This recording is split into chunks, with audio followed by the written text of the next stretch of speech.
పెద్దోడు ఎప్పటికైనా పైననే ఉంటాడనా.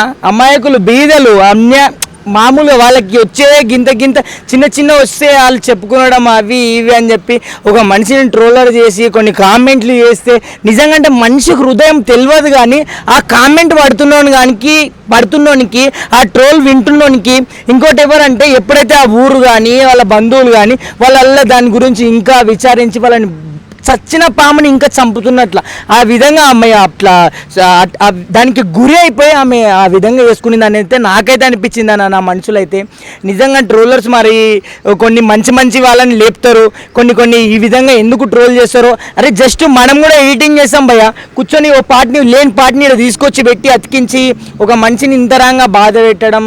ఒక మనిషి చనిపోతే మళ్ళీ తిరిగి రాని లోకం అన్న. సో అలా చేయొద్దు ట్రోలర్స్ అయితే.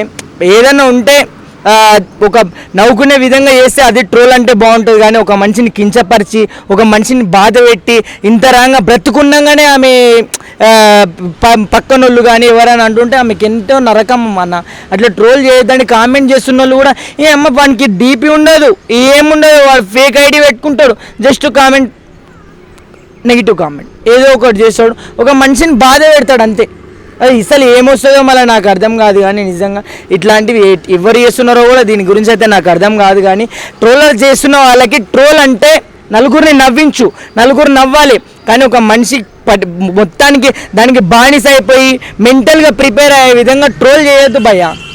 ఏమి ఇస్తారు నీకు? మహా అంటే జీతం ఇస్తారు ట్రోల్ చేస్తే ఏ మీడియాకైనా, అంతేనా కదన్నా? పైన వాళ్ళారా ఇది చేయరా అది చేయరా, నీవు ఏదో ఎంటర్టైన్మెంట్ చేసి నవ్విపిస్తే బాగుంటుంది. కానీ ఒకటి మాత్రం గుర్తుపెట్టుకొని నువ్వు ట్రోల్ చేసి బాధ పెడుతున్నావు. అదే ఈ మనుషులకు ఎవరికి నువ్వు కనిపించకుండా ఉండొచ్చు, కానీ పైన దేవునికి మాత్రం కనిపిస్తావు. గుర్తుపెట్టుకో, ఖచ్చితంగా దానికి మూల్యం నువ్వు చెల్లించాల్సిందే. అప్పుడు నువ్వు అనుకుంటూ నువ్వు ఒక ఆఫీస్లో కూర్చున్నా టక 2 నిమిషాలు చేసి ఎడిటింగ్ చేసి పంపించేస్తా, ఆడ ఏమన్నా కానీ అనుకుంటావు. మేమల్లా ఎవరం చూడకపోవచ్చు, కానీ పైన మాత్రం ఖచ్చితంగా చూస్తాడు. దానికి నీకు తగినది ఇస్తాడు. మళ్ళీ జాగ్రత్త, ట్రోల్ చేస్తుంటే కూడా. ట్రోలర్స్కి మాత్రం చెప్తున్నా, ఎడిటింగ్ నేర్చుకున్నావు అని చెప్పి నీ ఇష్టానుసారం వచ్చిన ఎడిటింగ్ చేయడం కరెక్ట్ కాదు. ఎవరికైనా కానీ ఒక మనిషిని బాధ పెట్టేలా నీకు జస్ట్ జీతమే ఇస్తారు. ఒక మనిషిని అంత కించపరచడం మాత్రం నాకు కరెక్ట్ అనిపించలే. ఆమె అట్లా జరిగితే నాకైతే మస్తు బాధ అనిపించింది అన్న. మనం కూడా సోషల్ మీడియాలో తిరుగుతుంటాం ఎన్నెన్నో సార్లు, మనకు కూడా కొన్ని నెగిటివ్ కామెంట్స్ వస్తాయి, పాజిటివ్ కామెంట్స్ వస్తాయి.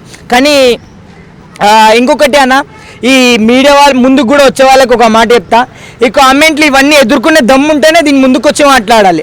ఇది సొంతంగా అట్లే చేసుకుంటా బాధలు భరించలేను అది ఇది అని అనుకుంటే చాలా కష్టం. రాకాకండి, అంత సెన్సిటివ్ మైండ్ ఉండేగానే మీకు దయచేసి మీడియా ముందుకు రాకాకండి. మీరు వచ్చి తర్వాత ఇట్లా రాని అక్కడికి ఎక్కడికో వెళ్ళిపోవడం మాత్రం నాకు చాలా బాధ. అంత డేర్ లేనప్పుడు అసలు చేయకండి. ఈరోజు మీరు అట్లా చేసుకున్నందుకు అటు ట్రోలర్స్ మీద కానీ మీరు కూడా ఆ విధంగా ఎందుకు చేసుకున్నారని మీ మీద కానీ నాకు ఎంతో బాధ అయితే అనిపించింది అన్న.